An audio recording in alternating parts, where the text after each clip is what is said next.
Hello YouTube! Have you ever heard of the tragedy of Tamriel's snow elves? I thought not. It's not a story the Nords would tell you. In all seriousness, of all Tamriel's elven races, none seem to be as mysterious and enigmatic as the snow elves. The ancient milk-white skinned race of elf which lived in Skyrim far before the arrival of the earliest humans and who through their wars with the ancient Proto-Nords were eventually driven to extinction. Now, their story is quite a tragic one, and today seemed like a great time to recount the tragedy of the Snow Elves. So, without any further ado, let's roll the intro and talk about the Snow Elves.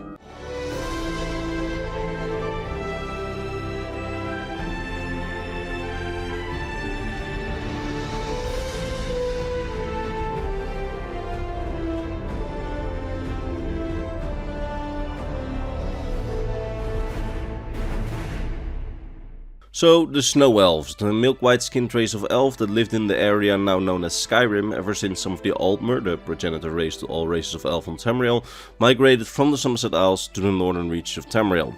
They seem to have been very similar to High Elves, except with white hair and very light white skins, and they seem to be more resistant to cold than most races of elf.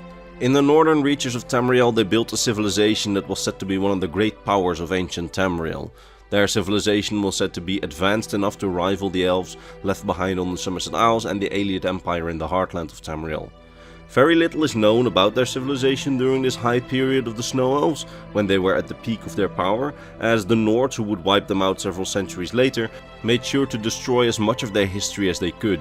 But from what we know that they were quite a religious people, worshipping a similar pantheon of gods to the modern day High Elves, with their chief deity being Auriel, with Trinimax, Ciribane, Jeffrey and Finister also being represented in their pantheons, with many of the ancient Snow Elves wishing to be more close to the gods and to be one with the gods. Now, we also know that they had an advanced writing system and their own calendar, which differed highly from the Tamrielic calendars that we know. You see, while the Tamrielic calendar that we know basically mimics the Gregorian calendar from our world, just with different names, the Falmer calendar had a strange system that we haven't quite figured out yet, but it makes use of so-called markings and kulnirs, which are both seemingly measures of time, with markings likely either being a week or a day, and kulnirs likely being something akin to either a month or a year, as markings seem to change quicker than kulnirs in Snow Elf journals, meaning that kulnirs likely talk about a longer period of time. But we don't really know how the system works precisely. Actually, we have no actual idea. Some on Tamriel suggested that the markings and kulnirs may not even be units of time specifically, but rather maybe the filling of time ewers, which then gets recorded by journals. But even then, that's just speculation of in-universe scholars. Still, it's quite interesting though that their entire system was completely different from the other systems on Tamriel. Now, their language was said to be complicated, but in a sense quite similar to that of the Aliads, with there being enough similarities in order for you to roughly understand Falmer texts if you know the Aliad language, although many words seem to differ in the language. Their writing system was also very similar to that of other elves, although their letters are far more complicated and stylized than most other races of elves' writing, with it being more similar to the Aliadun language or the ancient Altmer language, than something like the Dmer, which was highly simplified. Now, other than that, we know that they likely had kings and queens, and we know that they were able to build some of the most advanced architecture and statues of that period in Tamriel's history, and we also know that the color white played a pretty big role in their iconography and architecture, as they made almost everything of snow white color and stone. Now finally, we also know that magic played quite a big role in their society, with magic being central to some of the methods of transportation, and the Snow Elf race as a whole having a relatively high aptitude for magic. And that is basically all we know about their culture, as everything else from their foods to their governmental system was all erased from history by the Nords after centuries of conflict. You see, while the Snow Elves had lived in Skyrim for hundreds of years, at some point ships started landing on Skyrim's northern shores. Ships full of humans who came from Atmora, the ancestral homeland of the humans. Now, at first these were mostly criminals who were exiled from Atmora and second sons of nobles looking for adventure and glory in far-off lands with their retinue. The humans weren't really not all that much more than a curiosity in those days, and most humans traveled further south to warmer lands, eventually becoming the Proto-Imperials and the humans of Hammerfell. But some stuck around, living in Skyrim with the Snow Elves in what has been called an uneasy harmony, where both races just kinda tolerated each other and didn't really bother each other too much. But the humans kept coming and coming from Atmora as more and more humans decided to colonize Tamriel. And eventually small human villages became small cities and small cities became larger cities. And the human proto-Nords gradually expanded their influence over the continent and throughout the province of Skyrim. Now, we don't know much about this period. In fact, all we know is that eventually it led to tragedy, as the first official Atmoran colony on Tamriel, and also the largest city of the Proto-Nords, the city of Saarthal, eventually became the site of a massive raid by the Snow Elves, who are said to have killed off the entire population of Proto-Nords living in the city and had burned the entire city to the ground. Why exactly they did this, we don't know. It's been suggested that the Eye of Magnus that we find during the College of Winterhold questline was the cause, as the humans found it in the ground and the Snow Elves then wanted it, as it has extreme power, leading the Snow Elves to destroying the city to get their hands on the Eye of Magnus.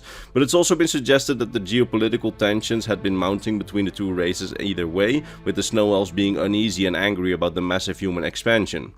What the true reason is, we don't know. You see, almost everything we know about this period, I dare say everything about this period, unless I missed a source, is either interpreted by people who lived thousands of years after the event, or is taken from Nordic mythology and histories, which both aren't super reliable, especially Nordic histories, as we know that the Nords did everything that they could to demonize the Snow Elves. So yeah, it's possible that something else may have caused the tragedy of Saarthal, but if so, it's either been erased from history or we will just never find out.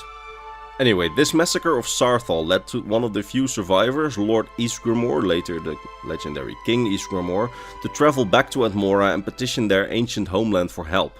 He then came with the 500 companions, which likely was a massive army instead of just 500 men, just like the 300 Spartans were actually not 300 Spartans in our universe, but a pretty big fighting force, which had 300 Spartans but a lot more men next to them as well. Anyway, doesn't really matter about the numbers, but Ysgramor and his men returned to Tamriel and they were ready for round 2. And from the moment that they landed on Tamriel, the war was on and they started conquering Skyrim from the Snow Elves, killing many in the process and committing pretty horrible atrocities against the Snow Elves in the process, ending the Snow Elf dominance in Skyrim. Mostly as a revenge for what happened in Saarthal, according to the histories. Now, something interesting here is that while many lore videos like this one and articles online seem to claim that from this point on it was full-on killing and the Nords did not stop killing Snow Elves until there were none left, it was a far more gradual process than that. You see, while Ysgramor's initial conquering seemed to have signaled the end of Snow Elf dominance in Skyrim, it was by no means the end of their culture, although it was the start of an ages-long conflict between the two races, where the Snow Elves gradually became less and less powerful, because the Snow Elves were still around by the time of the Dragon War and were able to build cities and temples until the early First Era. However, this seems to have been a time where the Nords had very little regard for their culture, and if they required their land, they simply took it from the Snow Elves. And wherever the Snow Elves lived under Nordic rule, they seem to have been virtually second-class citizens. It was only when Harold, the first High King of all of Skyrim, actually started to try and get rid of all Snow Elf holdings and culture in Skyrim, centuries after the initial conquest of Ysgramor, that Snow Elf culture was truly pushed to the brink and eventually pushed to extinction.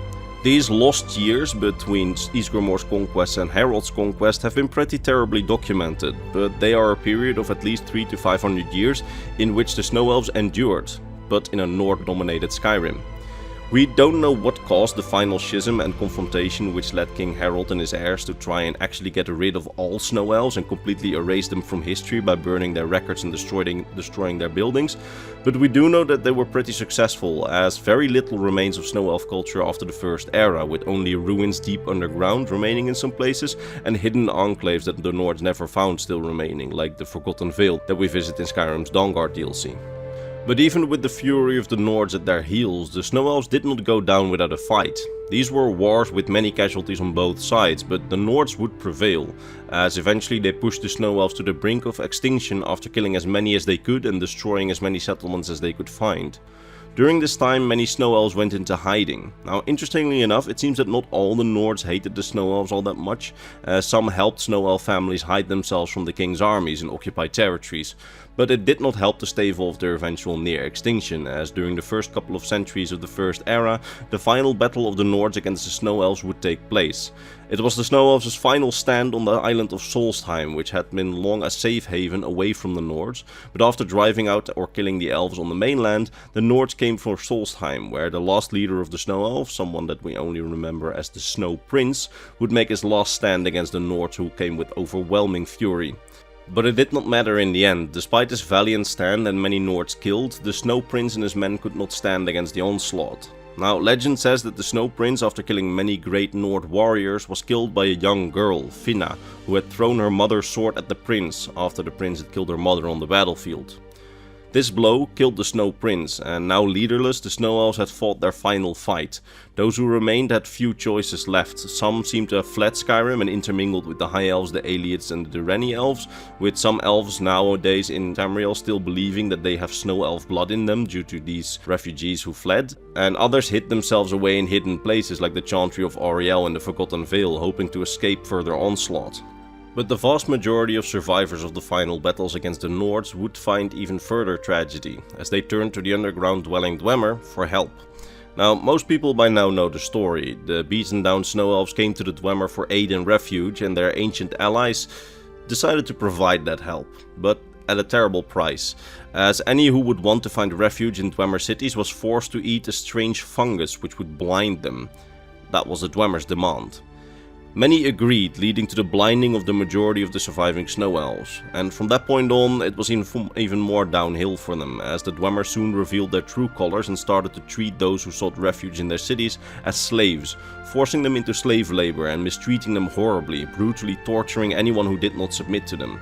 It's been suggested that during this time the Dwemer also used tonal magic or sound magic on the Snow Elves to influence their minds and keep them in line.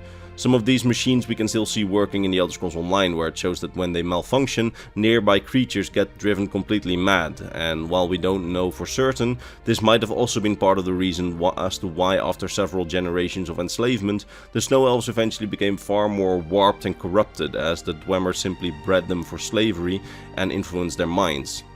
Now, slowly over the years they were warped and corrupted into the hideous blind Falmer that we see in the games. Interestingly, Falmer was the original name of their race, translating roughly to Snow Elf, but those Snow Elves who survived the onslaught and denied the Dwemer's bargain would stop using that name, calling themselves simply the Snow Elves, as the name Falmer would soon be linked to the hideous creatures which were betrayed and enslaved by the Dwemer.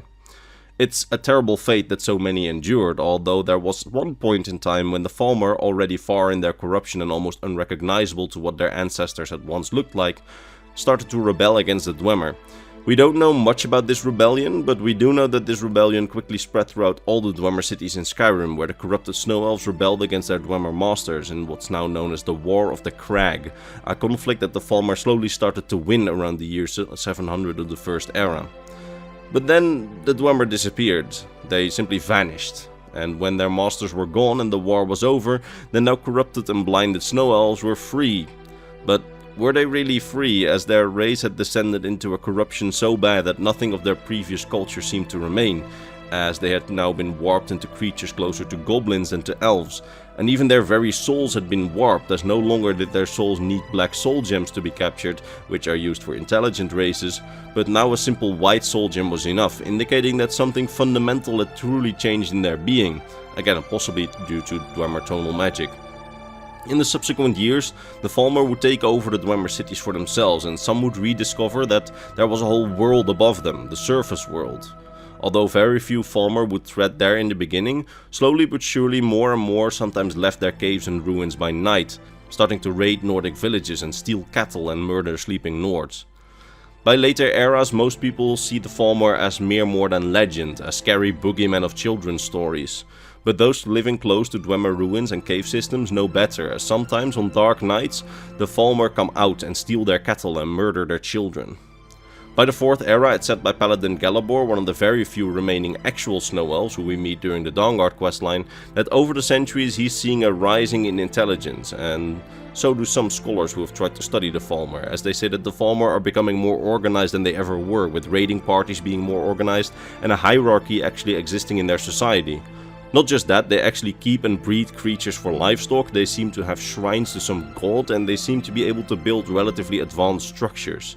This may point towards further evolution, or perhaps generations and millennia are slowly starting to wear off the corruption caused by the Dwemer. Now, does that mean that there's hope for them?